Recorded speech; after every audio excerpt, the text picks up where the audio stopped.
오늘 말씀의 제목은 자기 십자가가 없는 이란 제목이 되겠습니다. 여러분 말씀 같이 읽었지만 말씀이 상당히 좀 무게감이 있는 말씀입니다. 제가 이 말씀을 한 주간 동안 묵상하고 준비하면서 여러 설교자들 그리고 또 주석책을 제가 살펴보았습니다. 사실 제가 보통 설교 준비할 때에 다른 설교자들의 설교를 미리 이렇게 보거나 참고를 하지 않습니다. 그렇게 되면 제가 그 설교자들의 생각을 따라가는 경우가 있더라고요. 그래서 가급적이면 제가 지은 밥으로 밥을 해드리는 것이 가장 좋기 때문에 제가 참고를 잘 하지 않는데, 이번 주는 제가 여러 설교자들의 설교와 또 신학자들의 글을 좀 읽어보았습니다. 이유인즉슨 이 말씀이 상당히 좀 어렵습니다. 어렵고 또 무게감도 보통 무게감이 아니고 날카롭고, 그래서 제가 설교자들의 설교를 찾고 신학자들의 글을 찾은 주된 이유는 좀 가볍게 한 것이 없는가, 좀 부드러운 말이 없는가, 좀 부드럽게 신자들이 좀 편안하게 알아들을 수 있는 그런 내용의 설교를 한 것이 있지 않을까 찾아봤는데 하나도 없더라고요. 다들 무게감이 있어요. 굉장히 날카롭습니다. 말씀 자체가. 예수님께서 주신 말씀도 그렇지만 제가 찾아본 설교자들의 설교도 굉장히 찔림이 있고 울림이 있는 그런 설교들이었습니다. 여러분, 우리는 지난 2주간에 거쳐서 예수님께서 양과 같은, 사자나 호랑이, 맹수가 아닌 양과 같은 우리 그리스도인들을 세상으로 보내시면서 들려주신, 말씀하신 것을 들었습니다. 첫 번째로 우리는 양이기 때문에 발톱이나 손군니가 없어요. 세상에서 우리는 참 당하면서 살아갈 수밖에 없는 그런 운명을 갖고 태어난 것이 우리 그리스도인이라겠습니다. 그렇기 때문에 우리 그리스도인들은 주님만 의지해서, 목자 되신 주님만 의지해서 매일매일 살아가야 된댔습니다. 167시간을 주님만 의지해서 살기. 지난주에는 우리가 양된 우리 그리스도인들은 예수님을 닮아야 된다고 했습니다. 예수님 같이 되고, 예수님을 따르고, 그리고 예수님을 향해서 잘하는 것, 이것이 우리 그리스도인의 삶이라고 했습니다. 예수님께서 점차 말씀의 강도를 더 세게 하시는 것을 볼 수 있어요. 처음에는 마치 식당에 가면은 에피타이저라고 하나요? 아주 간단하게 그 속을 좀 편안하게 할 수 있는 수프 같은 거 주지 않습니까? 그와 같은 말씀을 주셨다가, 두 번째는 좀 그 샐러드 같은 것을 주셨다가, 마지막엔 메인 요리가 나온 겁니다.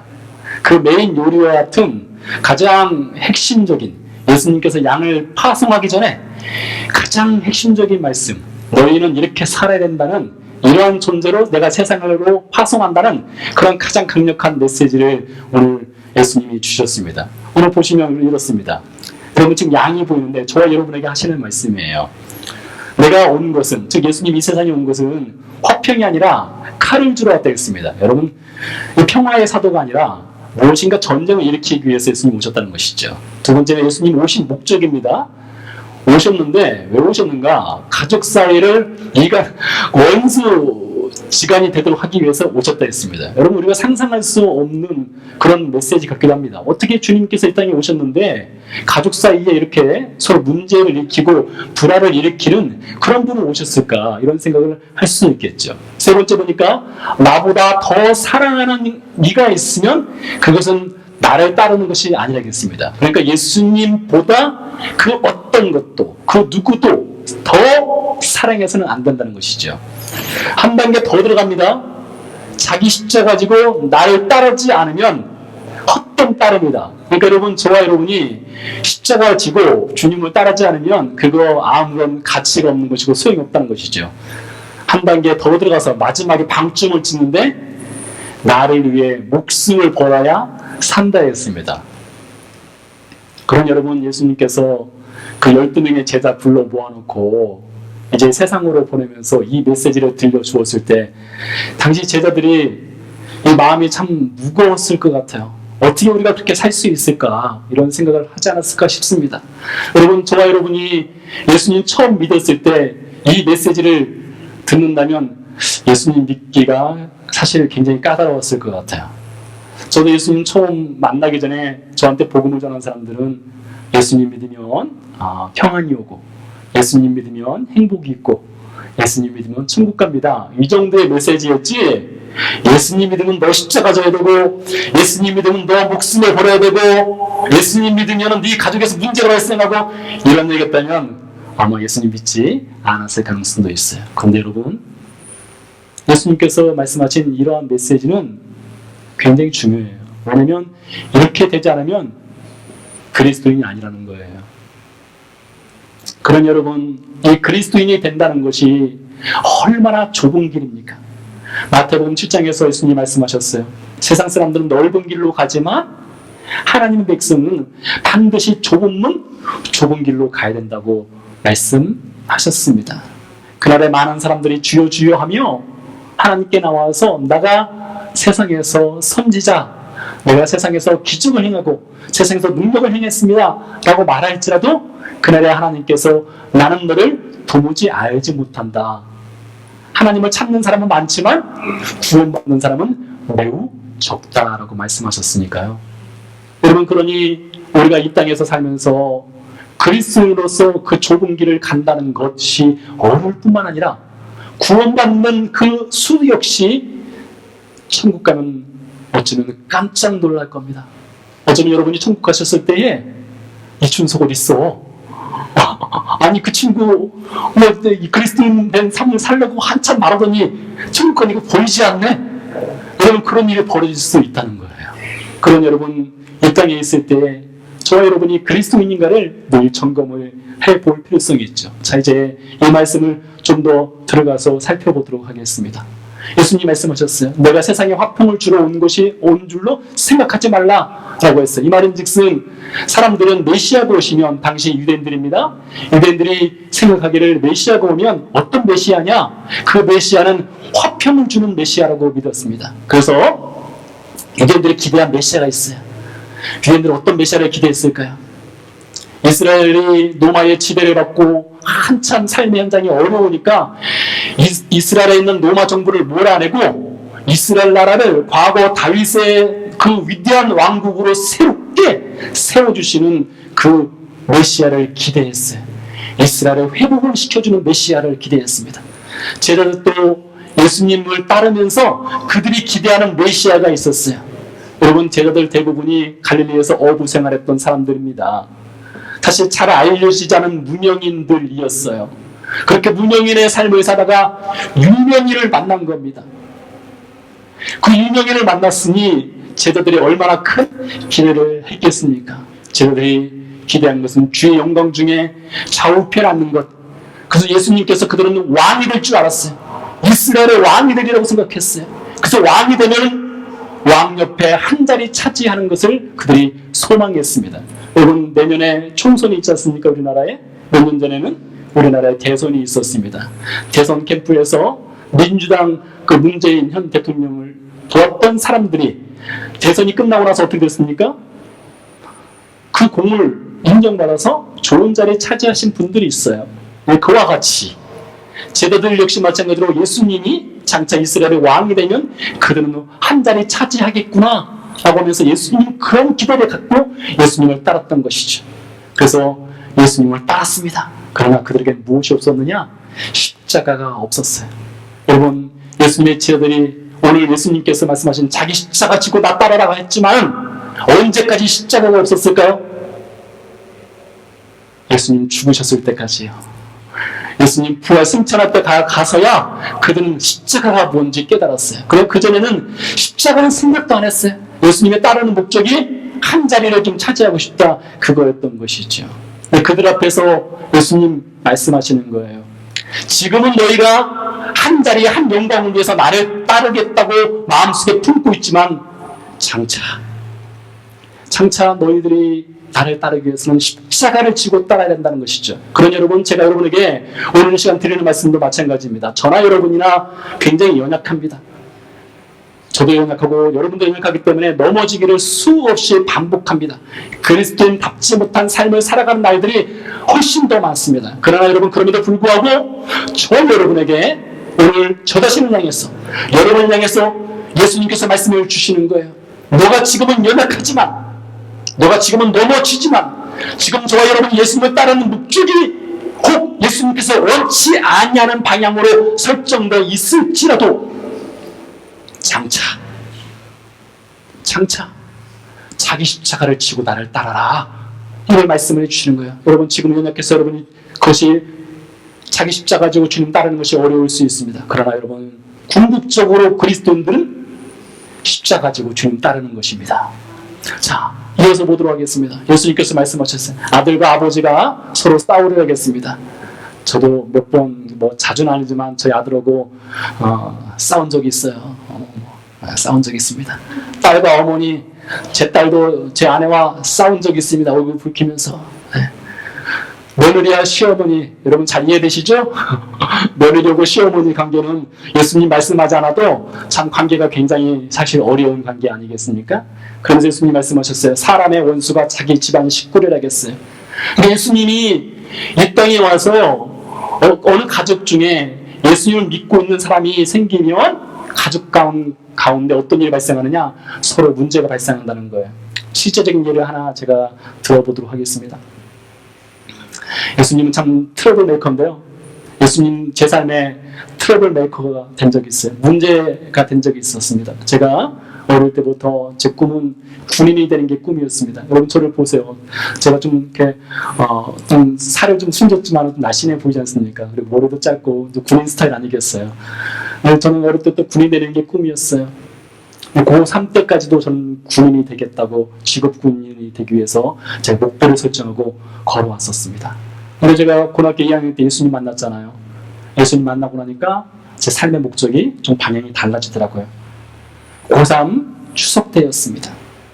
그때까지도 제가 저희 아버지께 말씀을 못 드렸어요. 저희 집안에 믿는 사람은 저와 제 동생이었습니다. 저희 아버지와 저희 어머니는 예수님을 그렇게 믿지는 않았어요. 저희 교회 가는 것을 반대하거나 그러진 않았지만 믿지는 않으셨어요. 추석날 산소를 가서 성묘를 하고 돌아오는 그 좁은 길을 내려가면서 제가 뒤에 서고 저희 아버지가 앞에서 한 5m 간격으로 걸어가고 있었던 것 같아요. 제가 아버지께 그날은 꼭 말씀을 드리고 싶었어요. 제 인생의 목적이 달라졌습니다. 제가 군인의 길이 아니라 예수님의 군사의 길로 걸어가기로 작정했습니다. 라는 말씀을 드리고 싶었어요. 용기가 나지 않은 거예요. 마주보고 말씀을 드려야 되는데 그러지 못하고 제가 뒤에 섰고 아버지가 앞에 걸어가는 중에 제가 뒤에서 말씀을 드렸어요. 제가 신학을 하고 싶어요 라고 말씀을 드렸어요. 아무 말씀도 하지 않으시더라고요. 해라 하지 마라 하면 더 나을 텐데 아무 말씀도 없으셨어요. 그렇게 넘어갔어요. 그러고 나서 집에서 난리가 났습니다. 저희 아버지와 저희 어머니는 저한테 특별히 그거 가지고 뭐라고 하지 않았지만 저희 친척들이 제 멱살 붙잡고 확 한마디로 저 미쳤다는 것이죠. 가지고 집에서 좀 큰 문제가 발생한 일이 있었어요. 그러면 여러분 어떻게 하겠습니까? 그러나 제 길, 인생의 길이 그렇게 바뀐 것, 주님께서 저를 그 불러주셨으니 그 길을 걸어갈 수밖에 없었던 것이죠. 그럼 그와 같은 거예요. 예수님이 이 땅에 오셔가지고 한 가족 중에 예수님 믿는 사람이 있으면 그로 인해서 가족 가운데 문제가 발생할 수 있어요. 성경의 예를 하나 더 들어보도록 하겠습니다. 여러분 세베대의 아들 요한과 야고보가 예수님을 만나서 예수님을 따르게 되는 일이 있었습니다. 여러분 성경 이야기를요 이게 글로만 보면 좀 몸이 건조할 때가 있어요. 그래서 그것을 좀 드라마틱하게 만들면 좀 더 생생하게 그 장면이 떠오를 수가 있겠죠. 상황은 이렇습니다. 세베대에게는 배가 있었어요. 그에게는 두 아들이 있었습니다. 장성한 두 아들이요. 여러분 그 당시에 갈릴리 어부에게 배가 있다는 것은 그래도 살만한 것입니다. 밤 늦은 시간에 두 아들 얼마나 든든하겠습니까? 저에게도 아들이 있잖아요. 얼마나 든든한지 몰라요. 딸도 든든하고요. 근데 이 두 아들과 함께 밤 늦은 시간에 그물을 챙겨가지고 배를 타고 갈릴리 바다로 나가는 거예요. 나가서 고기들이 잡힐 만한 곳에 그물을 미리 쳐놓습니다. 그리고 그 다음날 아침, 이른 아침 새벽녘에 다시 일어나요. 일어나서 두 아들을 깨우는 거죠. 일하러 가자. 세베대의 아내는 아침 식사를 준비해서 남편과 두 아들에게 아침 도시락을 챙겨주고 도시락을 챙겨서 배를 타고 여느 때와 같이 갈릴리 바다로 간 거예요. 고기를 잡았어요. 해변에 와서 고기를 손질해서 이제 시장에 갖다 팔 준비를 합니다. 그러면서 그 당시에 그물은 코튼, 면화로 되어 있기 때문에 쉽게 끊어집니다. 그래서 오늘 말씀해 보니까 배에서 금을 깁는 것이라고 되어 있어요. 그물을 다시 수선질을 하고 있었어요. 그때 여름때와 같이 수선질하고 금을 수선해서 다시 고기 잡으러 나가는 그런 상황인데 그때 예수님이 그들에게 갑자기 나타나신 거예요. 예고도 없이요. 나타나셔서 뭐라고 하셨습니까? 나를 따르라 하고 그들을 불렀어요. 요한과 야고보를 불렀어요. 근데 왜 갑작스러운 그 부름 앞에 요한과 야고보가 아버지와 배를 버려두고 예수님을 따르게 되었습니다. 자, 이 다음 상황을 한번 보도록 하겠습니다. 성경은 말하지 않습니다. 이 다음 상황은 어떻게 됐을까요? 세베대가 갑자기 일하던 두 아들이 그물을 내려놓고 아버지 빠이빠이 하고 나서 예수님과 함께 가버리는 겁니다. 여러분, 이게 얼마나 황당하고 당황스러운 장면이겠습니까? 가서 안 돌아오는 거예요. 세베대가 그날은 돌아오겠지, 언젠가 돌아오겠지 하고 집에 갔을 거예요. 세베대의 아내가 묻지 않았겠습니까? 아들들 어딨냐고. 이 녀석들이 일하다 말고 어떤 사람이 와서 부르니까 그 사람 따라가 버렸어. 이렇게 된 겁니다. 근데 그게 하루 이틀이 아니고 열흘, 한 달 그렇게 지속되는 거예요. 집을 나가버린 자식들이 되는 거예요. 여러분, 여러분의 자녀가 그렇게 됐다고 생각해 보세요. 어느 날 갑자기 여러분의 자녀가 집을 나가버렸어요. 집에서 난리가 나지 않겠습니까? 난리 날만 하죠. 완전히 집안에서 풍지박살 나는 겁니다. 지금도 그렇지만 옛날에는 이 자식 농사가 굉장히 중요했습니다. 자식들 잘 키워서 자식들을 통해서 노후가 보장된 삶을 살았잖아요. 지금은 썩 그렇진 않지만요. 그런데 그 노후 보장, 그 보험과 같은 두 아들이 나가버렸으니 얼마나 난리가 났겠습니까? 세베대의 아내의 입장은 어떤 입장입니까? 예수님께 자식들을 뺏겨버린 것과 같은 거예요. 그럼에도 불구하고 예수님 말씀하셨어요. 그럼에도 불구하고 예수님 말씀하시기를 너는 그러한 상황이 있을 때에 무엇인가 선택에 대해 상황이 있을 때에 나를 선택해야 된다. 이렇게 말씀하시는 것이죠. 한 단계 더 들어볼까요? 예수님께서 말씀하셨어요. 아버지나 어머니, 아들이나 딸을 나보다 더 사랑하는 자는 내게 합당하지 않다겠어요. 누가복음을 보니까 좀 더 심각합니다. 뭐라고 말하냐면 이렇게 말씀했어요. 내게 오는 자가 자기 부모와 처자와 형제와 자매와 더욱이 자기 목숨까지 미워하지 않으면 능히 내 제자가 되지 못한다입니다. 여러분, 이 말씀을 좀 잘 이해하실 필요성이 있어요. 우리가 예수님을 사랑하기 위해서 여러분의 가족을 미워할 필요는 없습니다. 그렇지 않겠습니까? 제가 체리미를 사랑하기 위해서 하레미를 미워할 필요는 없는 것이죠. 그와 같은 거예요. 똑같이 사랑할 수 있습니다. 그러나 예수님보다 더 사랑해서는 안 된다는 것이죠. 성경은요, 부모에 대해서 공경하라고 말했습니다. 예수님께서 한 번은 이렇게 말씀하신 적이 있어요. 바리새인들을 향해서 꾸짖으셨습니다. 너희의 전통으로 하나님의 계명을 범하느냐 말씀하셨어요. 이 말씀은즉슨 바리새인들이 하나님을 잘 섬긴다면서 부모에 대해서는 무시하고 공경하지 않는 것을 예수님이 목격하신 거예요. 그래서 예수님이 그것을 크게 꾸짖으셨습니다. 자녀들아 주 안에서 너희 부모에게 순종하라 했어요. 그러니까 예수님이 여러분의 부모를 사랑하거나 자식을 사랑하는 것, 그것을 반대하시는 분이 아닙니다. 그러나 우선순위를 어디에 둬야 되느냐? 예수님께 둬야만 예수님의 제자가 될 수 있고 그리스도인다운 삶을 살아갈 수 있다는 것이죠. 방글라데시에 만술이라고 하는 자매가 있습니다. 기독교 여러 선교단체 중에 오픈도어스라고 하는 선교단체가 있는데 이 오픈도어스는 특별히 핍박받는 지역에 살고 있는 그리스도인들을 돕는 단체입니다. 방글라데시는 무슬림 국가입니다. 이슬람 국가예요. 그 나라에서 예수님을 믿고 있는 자매입니다. 이 자매는 예수님을 믿기 위해서 희생을 많이 치루었습니다. 가족으로부터 버림받을 수밖에 없었습니다. 남편과 결혼했는데 그 남편이 다행히도 예수님을 믿는 사람이었습니다. 그러나 남편의 가족 역시 무슬림들이었습니다. 그래서 가족으로부터 쫓겨난 삶을 살아갈 수밖에 없는 자매입니다. 1996년에 예수님을 영접한 이후 지금까지 그 상황은 변함이 없습니다. 최근에 이 자매가 인터뷰를 했습니다. 인터뷰할 때 내용 중에 이런 말을 하였습니다. 주님께서 나를 다른 사람으로 불러주셨습니다. 이전과는 다른 삶을 살아가도록 불러주셨기 때문에 저는 그 다른 삶을 살기 위해서 기꺼이 희생하였습니다. 라는 말을 하였습니다. 여러분, 우리가 훗날 천국에 갔을 때에 천국에서 만약에 하나님께서 준비하신 환영식이 있다면 여러분, 그 환영식에 가장 앞자리에서 환영받을 사람은 누구일까요? 저와 같은 목회자일까요? 제가 보기에는 목회자들은요, 이 땅에서 워낙 그 칭찬을 많이 받고 주목을 많이 받기 때문에요, 하나님께서 아유 지겹다 할 거예요. 가장 주목받는 사람, 가장 칭찬받는 사람 누구일까요? 이렇게 자신을 희생한 이 무명의 이 여인 같은 사람들이에요.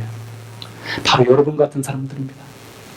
여러분의 삶의 현장 속에서 여러분들이 살아가면서 팍팍하지만 그리스도로서 살아가기 위해서 고군분투하는 여러분들이 하나님께는 더 위대한 하나님의 사람으로 보인다는 것이죠. 한 단계 더 들어가 보도록 하겠습니다. 주님께서 말씀하셨습니다.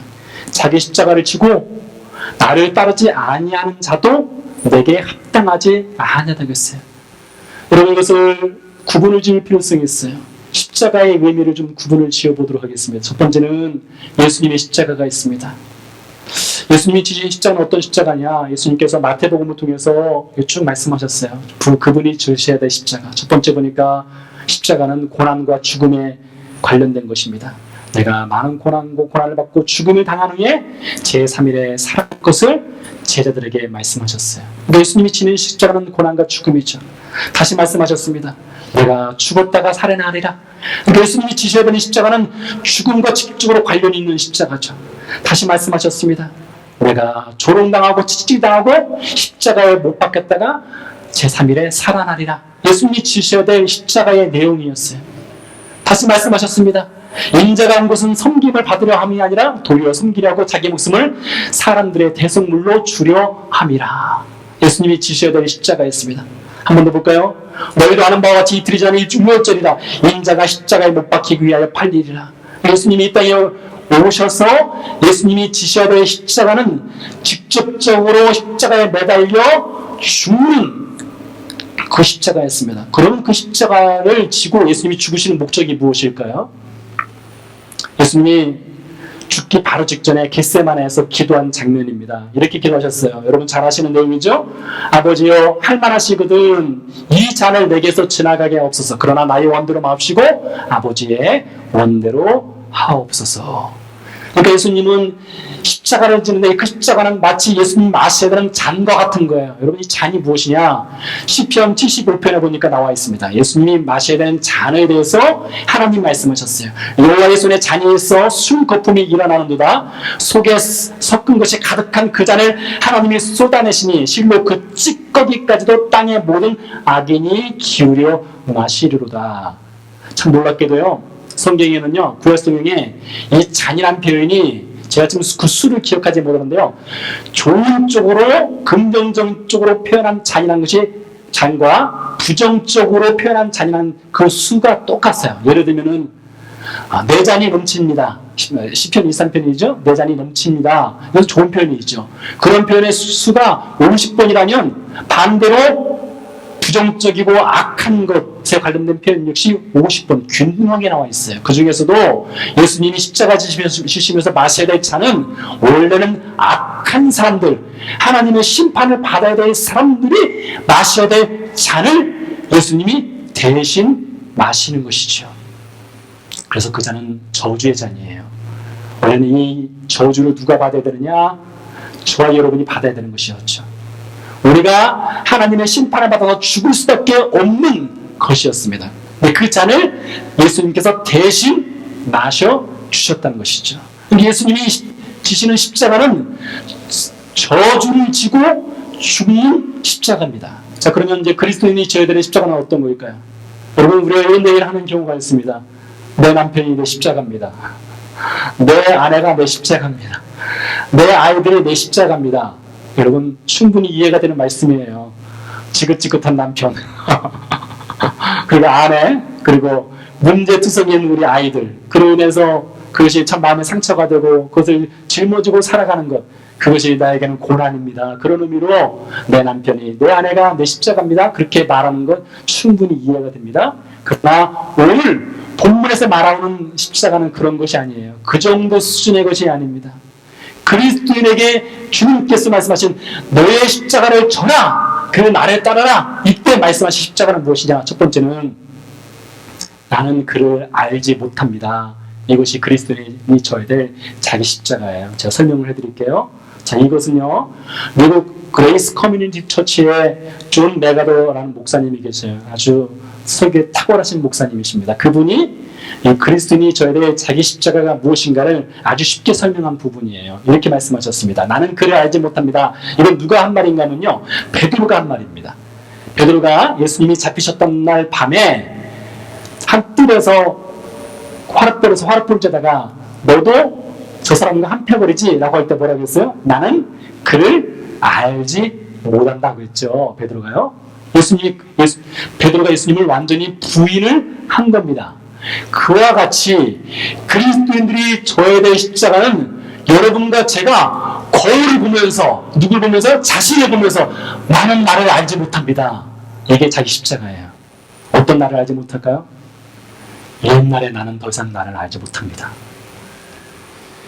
지금의 나는 그리스도인이지만 옛날의 나 예수님 믿기 전에 나는 더 이상 없습니다. 이것이 예수님을 영접하기 이전의 모습은 더 이상 나에게는 없습니다. 이것이 있어야 된다는 거예요. 여러분 그리스도인이 져야 될 십자가는 또 무엇입니까? 자기의 옛성품이 완전히 죽었다는 것을 선포해야 됩니다. 여러분 제가 전에 이런 말씀을 들은 적이 있어요.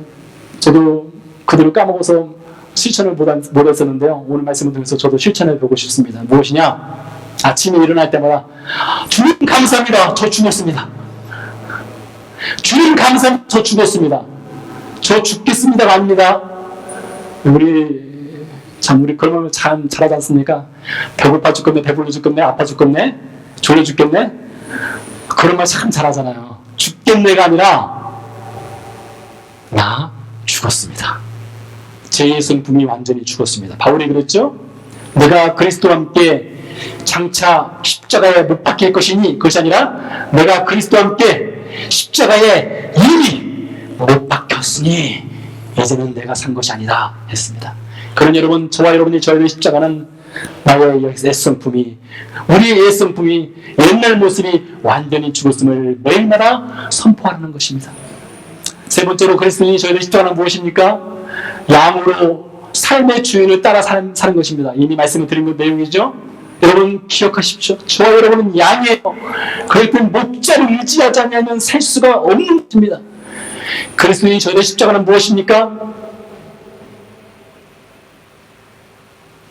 그리스도인이 져야 될 십자가는 여러분 이 미국 땅에는 쉽지 않겠지만 목숨을 내놓고 예수님을 고백해야 될 상황이 있다면 그것을 담대히 하는 것 그리스도인이 져야 될 십자가입니다. 여러분 과거 우리 믿음의 선배들은 그렇게 살았어요. 로마에 가면 카타콤이라는 곳이 있습니다. 이것은 지하 공동 묘지입니다. 2세기 이후부터 핍박받는 우리 믿음의 선배인 그리스도인들이 지하 카타콤에서 살았어요. 그것은 묘지입니다. 여러분 우리가 묘지 미국 땅에서 묘지 흔히 볼 수 있지 않습니까? 여러분 묘지 가면 지나가거나 혹시 방문하거나 하면 여러분 무슨 생각하십니까? 아유 건강하게 오래 살아야지 그 생각하세요? 아마 여러분 묘지 가면 대부분 이 생각할 겁니다. 언젠가 나도 죽는구나. 아유 깜빡했었네. 언젠가 나도 죽지. 내 죽을 자리 차지하지. 이 생각하실 거예요. 여러분 카타콤에서 살았던 그리스도인들 날마다 무엇을 받느냐? 그들 삶에서 잠자면서 일어나면서 걸으면서 바로 옆에 있는 묘지를 봤어요. 그들 삶에서 가장 가까운 곳은 죽음이었습니다. 날마다 죽음이 보면서 살았어요. 그러나 죽음으로서 끝난 것이 아니었죠. 그들 삶에서 가장 가까운 것은 죽음이었으면서 동시에 부활이었습니다. 그래서 여러분, 그 지하 카타콤에서 핍박 중에 살았던 그리스도인들이 예배를 드릴 때에 어떻게 예배를 드렸느냐? 이렇게 예배를 드렸습니다. 침묵의 예배였어요. 말을 하지 않아도, 찬양을 드리지 않아도, 성경을 읽지 않아도 그들이 나는 예수님을 믿는 사람입니다. 예수님이 내 삶의 주인입니다. 그리고 서로를 향해서 바닥에 익뚝스라는 표시를 합니다. 당신도 예수님 믿고 나도 예수님 믿고. 2018년과 2019년 오픈도어에서 북한에 살던 그리스도인이 탈출했을 때 그와 인터뷰를 한 일이 있었습니다. 북한에는 지금 약 30만 명 정도의 예수님을 믿고 있는 사람들이 있다고 했습니다. 인터뷰 내용 중에 북한에 있는 신자들은 어떻게 예배를 드립니까? 라는 질문이 있었어요. 여러분, 어떻게 예배를 드릴 수 있을 것 같아요? 북한 사람들은, 북한에 있는 우리 믿음의 형제들은 어떻게 예배를 드릴까요? 그 인터뷰에 응했던 사람이 이렇게 답을 했습니다. 서로를 바라봅니다. 그것뿐입니다. 말을 하지 않습니다. 서로의 눈을 바라보면서 그 눈빛을 통해서 우리는 예배를 드립니다.